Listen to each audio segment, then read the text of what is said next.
Hello everybody, welcome to RPG Labs. My name is Dutchy and let's get into this video. Alright, so today I shall be playing the Kandarian Demon. More specifically, I'll be playing mostly the Necromancer, but all of these will apply for the other classes too, like the Warlord or the Puppeteer. Alright, first things first, this might be a little bit of an obvious one for some people, but collect these orbs at the start as soon as you can. Now, also something I would recommend while you're collecting these orbs is set some random traps around. Now, what this will basically do is give you a little bit of XP for setting the trap, but while you're collecting these orbs around the area, you also get XP for that. So you'll be leveling up while, you're actually looking for them. And also, if you're lucky enough, they'll actually fall for that trap later and you don't have to set another trap over there because, you've already set one. Meaning you're technically saving on your infernal energy, which can come in pretty clutch later. Now, while you're setting traps in the world and, collecting these orbs, you're obviously trying to figure out where they are. Now, a really easy way to figure out where they are is when they either shoot, so they make a noise, and you can see their location really quickly. 2 is when they start a car, and 3 is when they are really fearful. So if they would have been out in the open for a long time, their fear meter will rise so much that you can actually go over there because, well, you see exactly where they are. And usually if there's one person there, there's multiple, unless they fully split up. Which is also not a bad thing, because if they fully split up, that means you have some easy pickings. Now, once you found them, the first thing you really want to do is set as many traps down as you can around the survivors where they have to look.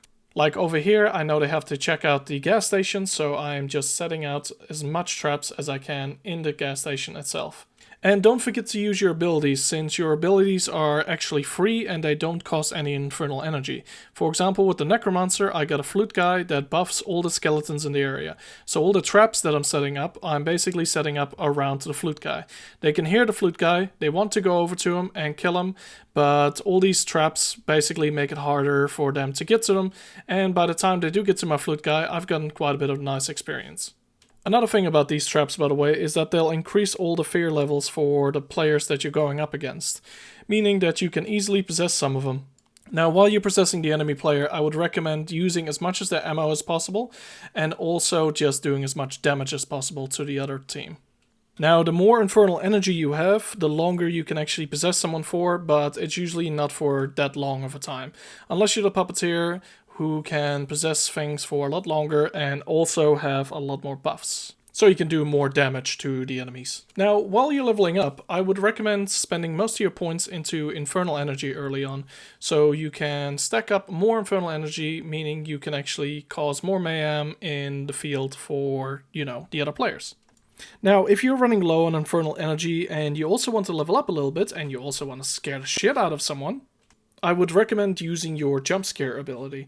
Now, once you've jump scared them, that means that you get 100 infernal energy per person that you've jump scared, and also you get a bunch of XP for actually scaring them, and at the same time their fear level will go way up, meaning you can do another nice little possession on them. Speaking about possession, there are a few other things you can possess, which includes a tree. Now, once you actually possess the tree, you can actually hurt people that are around you, but also terrify them. Now, you can actually even down people with the tree, so, if they're nearby and you time it just right, you could get a kill. Something else you can possess is the car. Now, cars are very nice to possess when players are trying to go somewhere, because once you possess the car, it will kick everybody out, meaning that you can either run them over, or just go get the car stuck somewhere and they need to run a long distance. Because you just got their car stuck and now, well, they have no other option. Now, at one point, they will most likely have found all the map pieces, so they can actually find out where the Kandarian dagger are and the lost Necronomicon pages.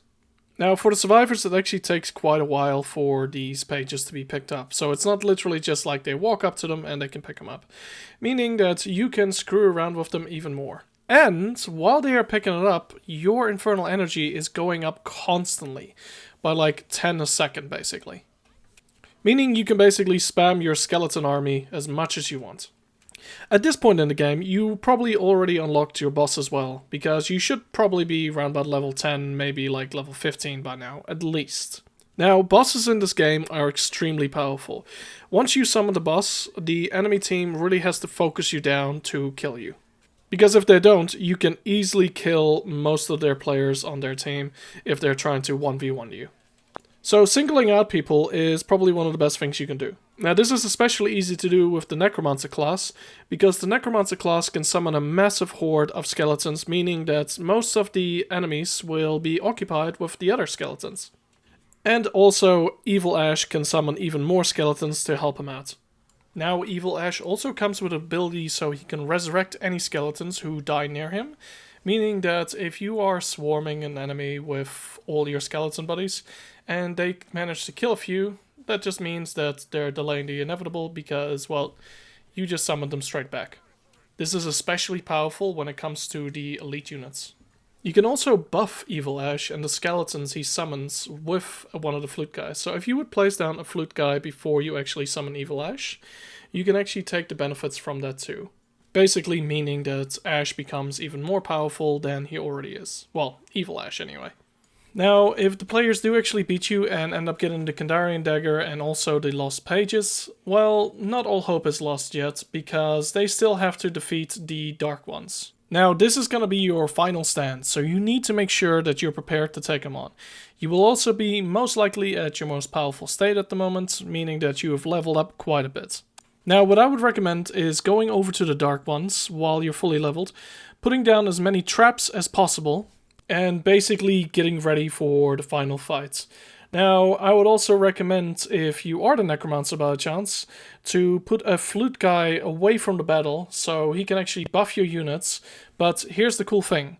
If somebody does want to go and kill the flute guy, which I would actually recommend doing if you're a survivor, there's one thing you can actually do against that player.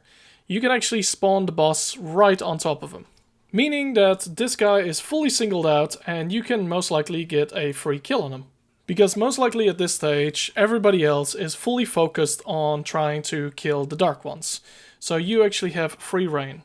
I recommend the Dark Ones are more of a cannon fodder than anything else, because they just basically guard the book a little bit and spit a little bit of fire at the enemy.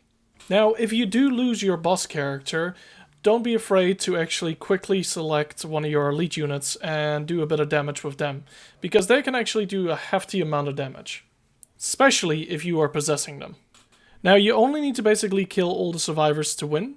So when it actually tells you you can destroy the book, I would actually recommend not destroying the book, but actually going after the survivors still. Alright, so those are some of the basic tips and tricks basically for the demon. Obviously, the longer the game's going to be out for, the more advanced tips and tricks we're going to need to figure out. So anyway, stick with the channel, and I will be telling you guys all the secrets that we learn on the way. If you guys want to jam with some of us, by the way, come join the Discord channel and the link down below. But anyway, I'll catch you guys later. Bye!